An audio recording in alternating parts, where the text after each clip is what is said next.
E tuakoka ana te ao Māori o tira e rimu pai noa ana tātou. I te matenga o te pou mātauranga no te Whānau Apanui, ara te matenga o Te Kepa Takataka-ō-Rangi Stirling e 88 ngā tau.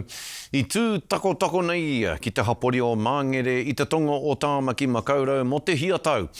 Ko tāna he ruirui i te kākano o te hiranga ki te mātauranga Māori, huri noa i te rohe. Nei rā tā Ethan Oneroa, huri tau i te ao o te taniwha me te oha ki a te tipua. He tapuai nui kua ene i te mata o te whenua. He tipua kua huri hei whetū mārama ki te Māngere.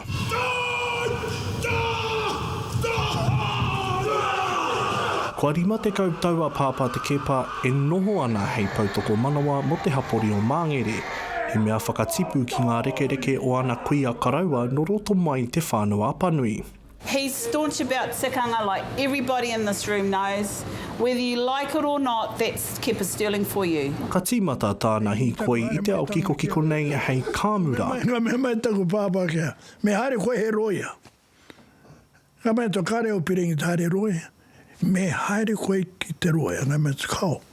Ngā hana koe ki te toi ki tō pāpā. O kei te pai noko koe ki tō. Ka moia tana makau a panitaka whenua waipapa nā wai rā ka hūnuku te tokorua ki te tonga o Tāmaki. I ko nei ka whai te ara o te kaiako. Tēnā koutou tamariki mā. Ka piritahi te tokorua ki te kāreti o ngā tapuai i te ngahuru tau whitu te kau. Nāna hoki i whakatō ngā kākano kia tūrangatira ngā tauira Māori o ko nei ki te ao.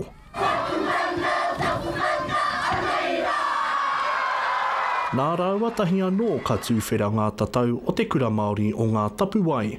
He kura iwi motuhake i arahina nei e tā raua tamāhine e arihia.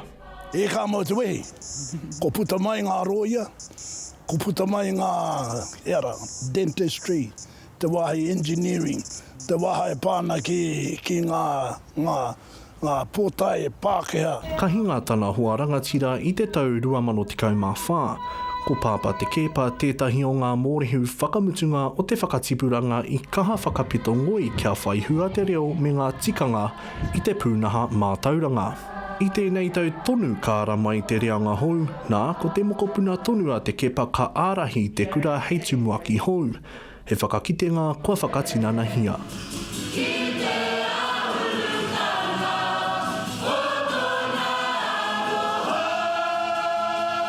Nō reira e tā hoatu haere, kua kotahi anō koe ia kui pani, i o tamariki e tōru, ia hori, te kepa, me hami ora.